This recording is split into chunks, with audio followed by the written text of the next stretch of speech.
Diane dreaded the conversation she had to have, but she couldn't put it off any longer. With her husband Jack out with friends, now was a perfect time. So she walked out into the cool autumn breeze and made the short walk to the back of the garage to where their housekeeper's small studio apartment was located. Preoccupied with working out what she would say, she forgot to knock before opening the door. She immediately regretted not doing so. Even thought it was only 7, just an hour after Doris stopped working, she was lounging in front of the TV with her housekeeping uniform off. She jumped up surprisingly fast for such a hefty woman. Diane watched as Doris quickly drew her dressing gown around herself and cinched the silky sash. But it was too late. Diane had already gotten a more than ample eyeful. Certainly, she had seen the evidence that Doris was filling out. But seeing her in just a panty girdle and long-line bra came as a shock nevertheless. Her body was so plump and matronly. So undeniably female. Like a cross between some farm-fed grandma and a white trash fatso. Poor thing. Without the support of that shapewear, her massive boobs probably hung down to her rounded tummy. While Doris was only a year older than her, she looked to be at least 10 to 15 years her senior, largely because of the way she had let herself go and packed on so many pounds, especially in her chest and hips. But the permed bouffant bob completed the granny image. Even though Diane knew all about Doris's past, it was near impossible for her to connect the frumpy elderly lady before her with the man to whom she had once been married. "I'm so sorry, Doris, I should have knocked," she apologized. Seeing Doris just nod with a blush so deep it showed through her heavy makeup made Diane feel very guilty for barging in on her. She knew Doris well enough that it was very obvious that the poor woman was mortified at having been seen in just her old lady undies. Caught up in feeling embarrassed for her, Diane missed whatever it was Doris had just said in a soft, shaky voice. "Pardon me, I didn't hear what you said," Diane said apologetically. "I said you don't have to call me that when we're alone," Doris repeated louder. "Actually, Diane, I'd prefer you didn't." "I hear what you're saying, but honestly," Diane paused for a moment then continued, "it's just too weird calling you looking the way you do. You look a lot more like a Doris." Diane watched Doris nod in silence, processing the statement. "Besides, I really think it's best that we both stay in character all the time so we don't slip up. I don't think either of us wants your secret identity to be known." "Secret identity?" Doris chuckled sadly, "that makes me sound like Superman or something." "More like Wonder Cleaning Woman," Diane quipped unthinkingly. She immediately regretted saying it, seeing the way Doris slumped, defeated by the unintentional cruelty of her witticism. "Sorry, Doris, I didn't mean that," Diane offered. "I know," Doris replied in a sad soft voice that made her seem even more like a beaten-down old lady. "So just to be on the safe side, I think it's best that we keep up appearances. I stay in the habit of always calling you Doris and you always address me as Mrs. Lang, okay?" "Yes, Mrs. Lang," Doris replied with downcast eyes. Knowing the conversation she was about to have with Doris needed to have with Doris, Diane looked at her with fresh eyes. It was so easy to forget that her past did not at all match up with her present. While cooking or cleaning or doing any one of the myriad of servile duties that kept the household running spick and span, Doris was always such a whirlwind of activity. Diane had come to really rely on her, and ask more and more of her. And Doris always accepted everything Diane asked her to do without argument, not that she was really in any position to argue. Jack no longer had to send his shirts to the cleaners to be washed and pressed. Doris did it. Diane hadn't had to prepare a single meal in over a year. Doris did all the cooking. And even though she had Sundays off, she prepped meals beforehand that could simply be reheated. From grocery shopping to cleaning toilets and mending socks, Doris did all the menial women's work that needed doing. And she did it so well that Diane had come to accept Doris completely for what she appeared to be. Their elderly female housekeeper. But now, for the first time in probably over a year, she wondered guiltily what effect all of it had on her ex-husband. How much did having to live 24/7 in the role of household servant change how she thought of herself? Did having to constantly pretend to be an uneducated older woman make her forget the fact that she was once a marketing executive with an Ivy League education and a master's degree? If outward appearance was a reflection of one's inner mental state, somewhere along the line her ex-husband had gone from pretending to be Doris to actually being Doris. Her prodigious bust and massive hips were no longer an illusion created by padding, they were part of her. Diane had only ever meant to help. Despite their divorce, she always loved her ex-husband. So when he called her to tell her that the IRS took away his house and the assets of his startup business for back taxes, and that he had no money and nowhere to live and no one else to turn to, having lost all the money his family and friends had invested due to his legal carelessness, Diane didn't want to see Will end up on the streets. But she had no money of her own, and she didn't think it wise to ask her new husband for a loan to her ex-husband, a loan that she knew from experience he most likely could not and would not ever be able to pay back. But she and Jack had just rebuilt the garage and added in a new home office for him, plus a small efficiency apartment for the live-in help they were planning to hire. Diane didn't Jack would ever agree to Will moving in, but he expected that a housekeeper that Diane hadn't gotten around to hiring would be moving in eventually. Had a predilection for forced feminization porn and transvestism not been the issue that ultimately ruined hers and Will's marriage, she never would have suggested what she did. She told him the only way she could offer a place for him to stay would be to pull off a Mrs. Doubtfire scenario. It would only be temporary, just until he could figure a way to get back onto his feet. Nevertheless, he had to pull it off convincingly. Jack and the kids can't ever know, Diane insisted. She never really expected that he would accept her offer. To her surprise, Will was desperate enough that he did. Diane had enough money in her modest savings account that she could afford to underwrite Will's hurried makeover. Realistic-looking padded undergarments and a full works makeover was only about $500 all in. And another $500 was enough for a full wardrobe at Salvation Army. "Oh my God, you look like a fatter version of your mother," Diane exclaimed upon seeing the final result. Will was not too pleased to admit that she was right. The end result was startlingly convincing. Only Will's mannerisms gave him away. And Diane strongly encouraged him to work on that and his voice, and be seen and speak as little as possible in the meantime. But with each passing day, what was meant to be only a temporary emergency measure became more and more permanent. The long hours of the work Will had to do as the new housekeeper didn't leave him a lot of time and energy to find a new job, a real job. Certainly having to masquerade and pretend to be a frumpy old lady and a servant at that probably didn't help boost his professional confidence any. As the days stretched to weeks and the weeks stretched to months, Will, or now Doris, had to spend more time in close proximity to the family and his own kids. But now Diane was so deeply involved in the deception, she could never let the truth be known. So it was her who procured the hormone pills and insisted that he start taking them, which he did reluctantly at first and then automatically.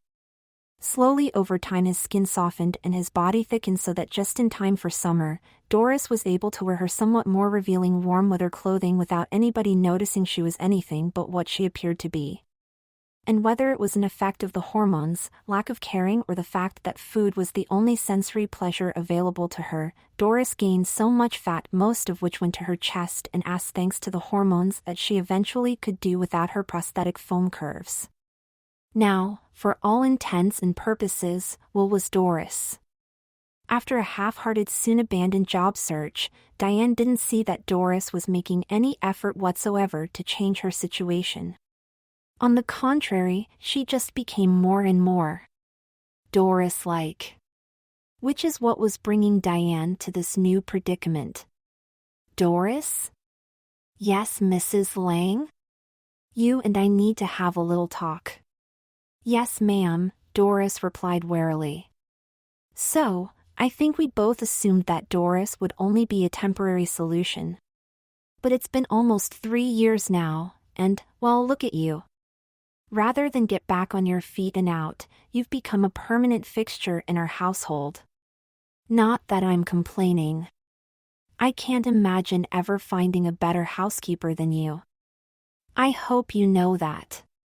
Thank you, Mrs. Lang. Of course, Doris. You're a real gem, and any family would be lucky to have you working for them. Doris gulped.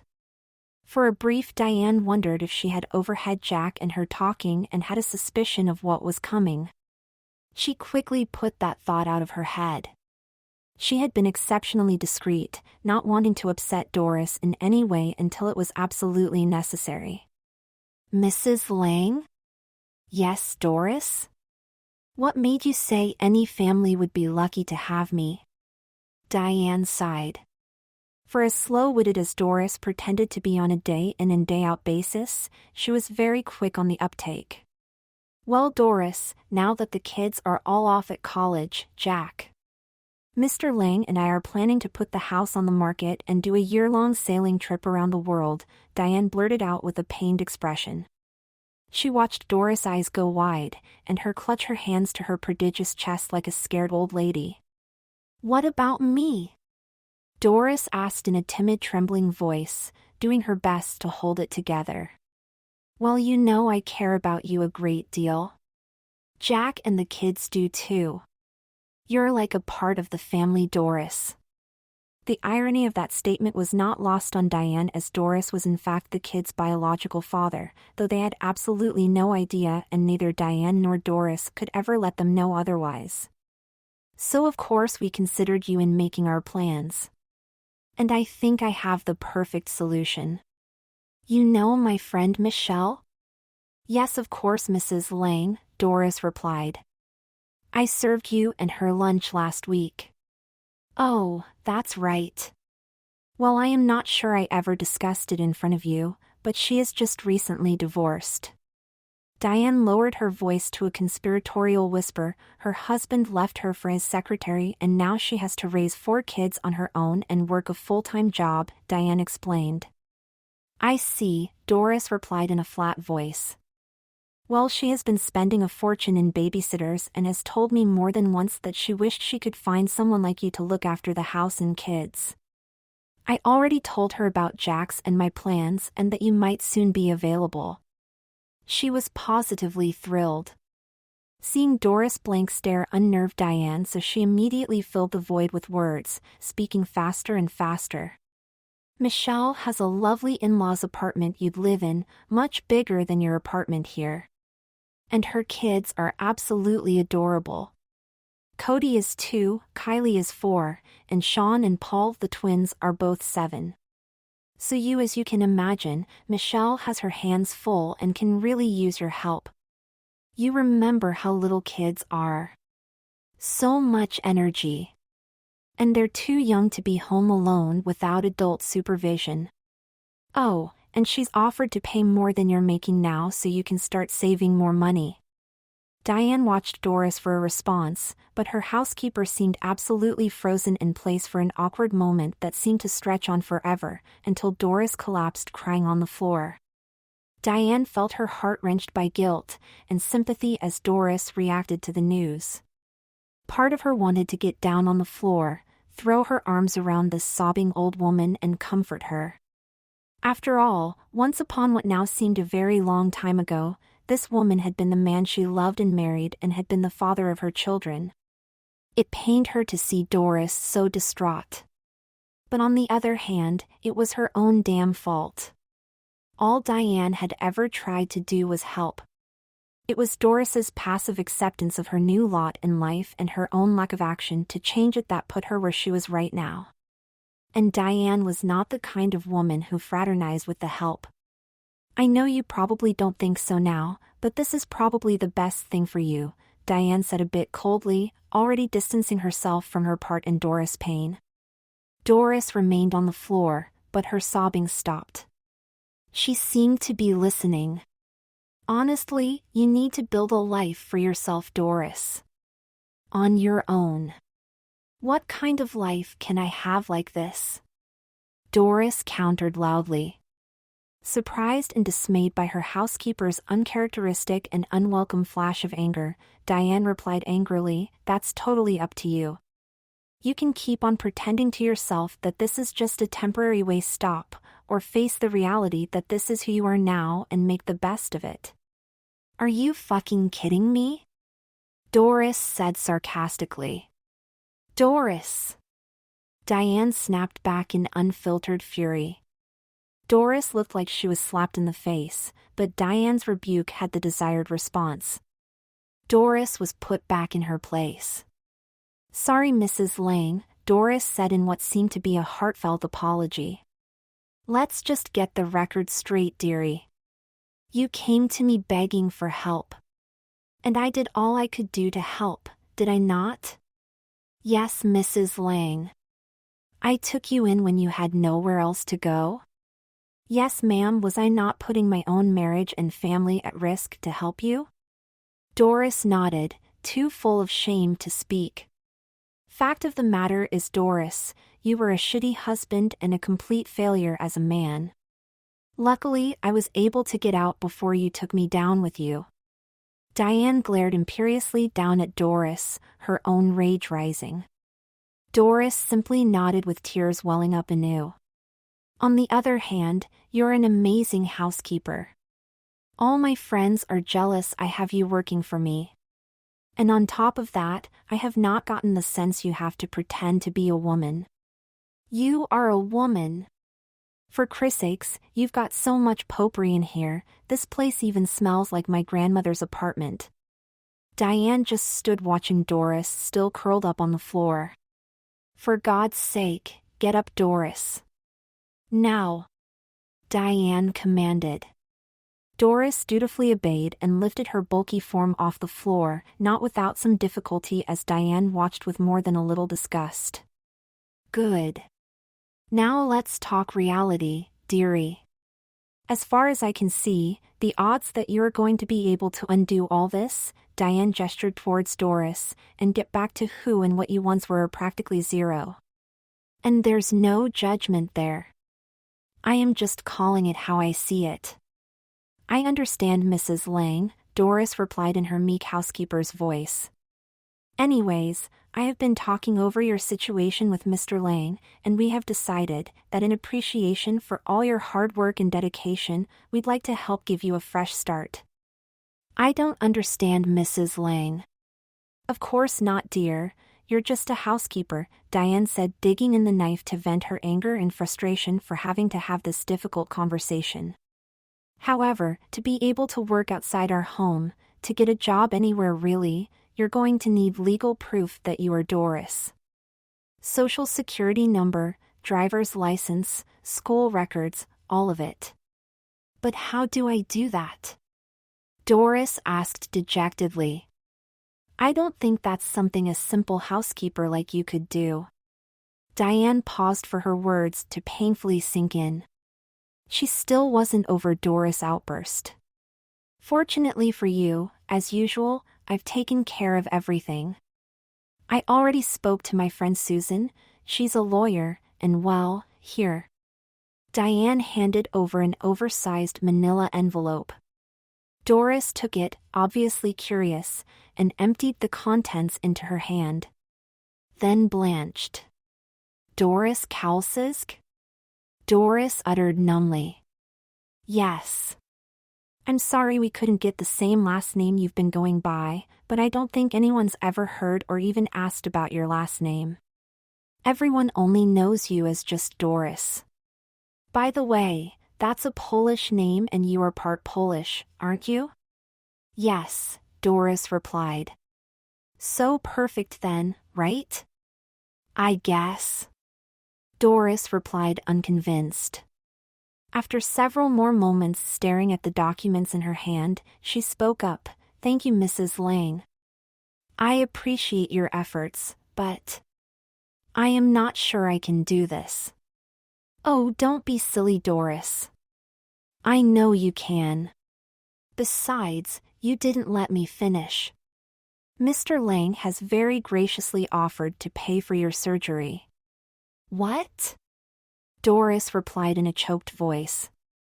Yes, your sexual reassignment surgery, Diane stated the obvious. Mr. Lang knows about me? Doris asked incredulously. Of course, sweetie. How long has he known? Since the beginning, dear. I don't keep secrets from my husband. But you said he couldn't know. Well, I really only said that because I knew you'd be too uncomfortable to stay here if you knew he knew. What about the kids? Do they know too? Doris asked, getting near hysterical. God, no. They've got enough to work on in therapy as it is, Diane replied, unable to repress her mischievous smile. Doris started dumbly again at the documents in her hand and then back up at Diane.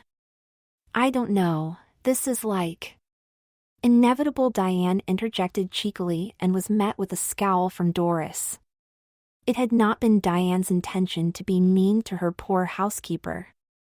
It just suddenly dawned on her that there remained a reservoir of pent-up resentment left over from her failed marriage.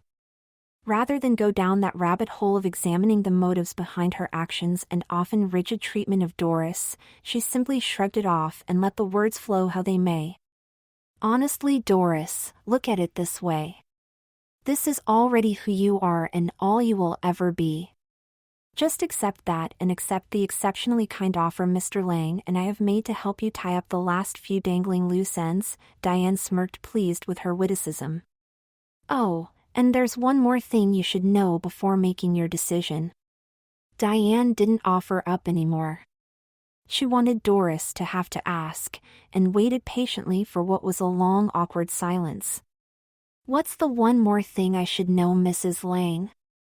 As far as the world is concerned, Will Dorsey has been missing for 3 years now. If he remains missing for just 7 more years, I can petition the court to have him legally declared dead. And since I have been faithfully making life insurance payments for all these years, I will collect $2 million. I am willing to split that money 4 ways between the kids and me and you. Diane watched Doris's eyes grow wide. That's right. The kids will be able to pay off all their school debt for the college education their deadbeat father couldn't afford to provide them and still have a nice nest egg left over. Diane paused for dramatic effect, then added, and you'll have a nice pile of money to support you in your retirement, Doris dear, which will leave you a lot better off than you could ever hope to be otherwise. Doris just stood numbly, processing.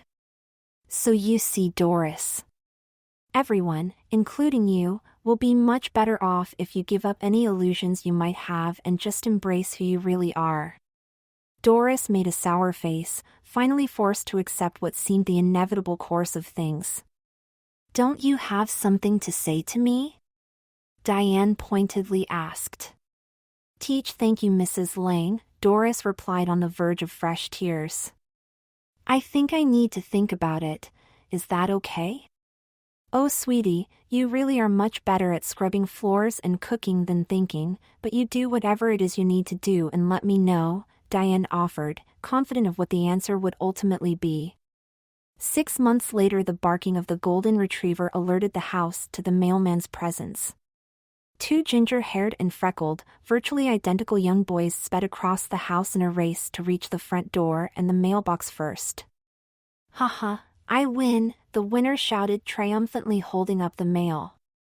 No fair, Polly. You cheated, yelled the other. Boys, boys, inside voices please, an elderly woman's voice could be heard from the kitchen.